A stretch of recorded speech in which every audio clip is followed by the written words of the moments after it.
பண்ணமயம் அது அழிஞ்சுக்கிட்டே இருக்கு. எங்க பார்த்தாலும் அழிஞ்சுக்கிட்டே இருக்கு. ஆனா எங்க ஊர்ல இந்த செடியெல்லாம் இல்லைன்னு யாரும் சொல்லக்கூடாது. அக்கா 20 செடி எல்லா ஊர்லயும் இருக்கு. இந்த செடிகளை 3 வகையா பிரிச்சிடலாம்.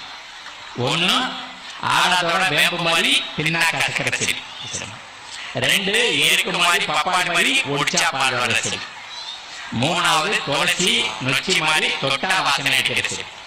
1-2 கிலோ கொண்டு வந்து துண்டுதான் வெட்டுறது, உரல போட்டு இடிக்கிறது, பானைக்குள்ள போடுறது, மாட்டு புத்தகத்தை ஊற்றி நிறுத்துறது.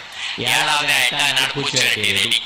பூச்சியை கொள்ளவே இல்லை, நம்ம பூச்சியை வெட்டிடுறோம். அந்த வாழைக்கு தாய் பூச்சி நம்ம செடியில் வந்து முட்டை போடுறது கிடையாது, புழு திங்கிறது கிடையாது. புழு உண்டாச்சுனால திங்கிறது இல்லை, தின்னா அதே நேரத்தில் செத்து போகுது. ஆகையினால நம்ம பூச்சியை கண்ட்ரோல் பண்றோம். இயற்கையில எல்லா ஆற்றலும் இருக்கு.